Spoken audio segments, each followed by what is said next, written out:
Hey everybody, Prepper Nurse 1 here. Figured I'd do another video for you.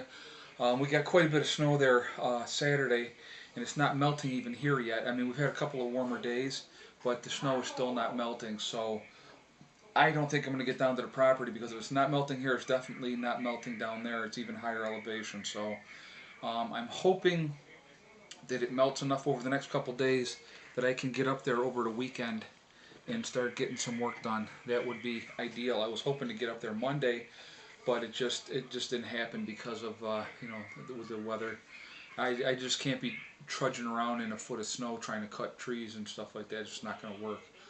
Um, I wanted to do a quick video on the mob mentality.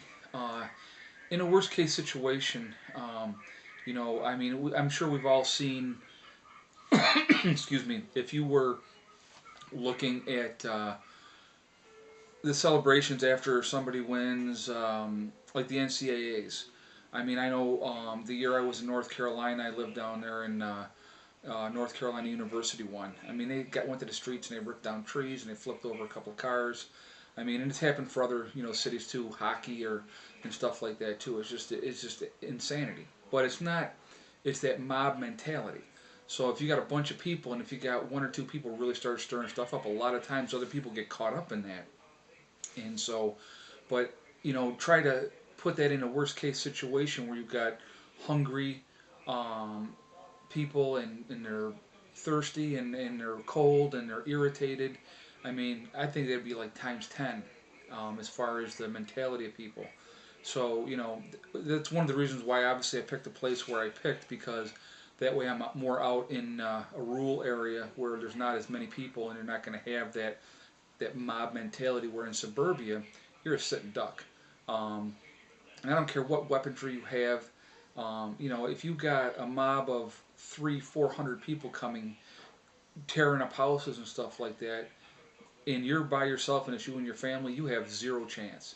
So, again, that's the safety numbers thing. But I wanted to share a story with you, and this kind of goes back to my childhood, and I never really talked about it much with anybody. And it was either, I think it was 8th or ninth grade, and I can't remember exactly which grade. It might have even been 7th. I'm not 100% sure because I did my last 3 years of high school someplace else. But we had a kid on the bus, and they had we called them the short buses. And, you know, they had the special needs kids and the mentally challenged kids and stuff like that, and everything else on the short buses. Well, we had the one family that their son was retarded, and they would not let him ride the short bus. He rode the regular bus with everybody else. And I believe it was like the last day of school because everybody had brought in like water, pistols, and we had squirt guns and stuff like that, and everybody was just being all goofed on each other, just on the bus having fun, having a good time. And I do not even know how it started to this day, but the focus became on this kid. And it turned into something that was, to this day, still makes me sick to my stomach. And I hate to admit that I did participate in it. Everybody started picking on this kid, squirting him with water, messing with him. I mean, it wasn't so much physical. It was just more, verbal and hitting him with the water, and where he literally had his coat down over the top of his head, and just, I mean, it was bad. It was really, really bad, and and at the time, and I'll never forget it either. It's like as a kid, you think, hey, they're not picking on me. I'm going to join in because they're not picking on you. And as I got older and I thought about it more, it really, really bothered me because what I thought about was, how did he feel, number one? How would his parents feel? And, it really, really bothered me that we did that to this kid. And years later, when I was driving and getting around, I would see him. He would walk from this Child Life Center back to his house, which was probably 5 or 6 miles because the bus only went to Child Life Center. And once he got out of high school, we were all out of high school at that point. And anytime I saw that kid walking down the road, I would stop and I would pick him up and I would take him home. And I'll never forget. And he said to me, he goes, "You know what, Ed?" He goes, "You are such a good friend to me." and it tore me up because I remember what we did to this kid, and it was just, it just, man, it was just.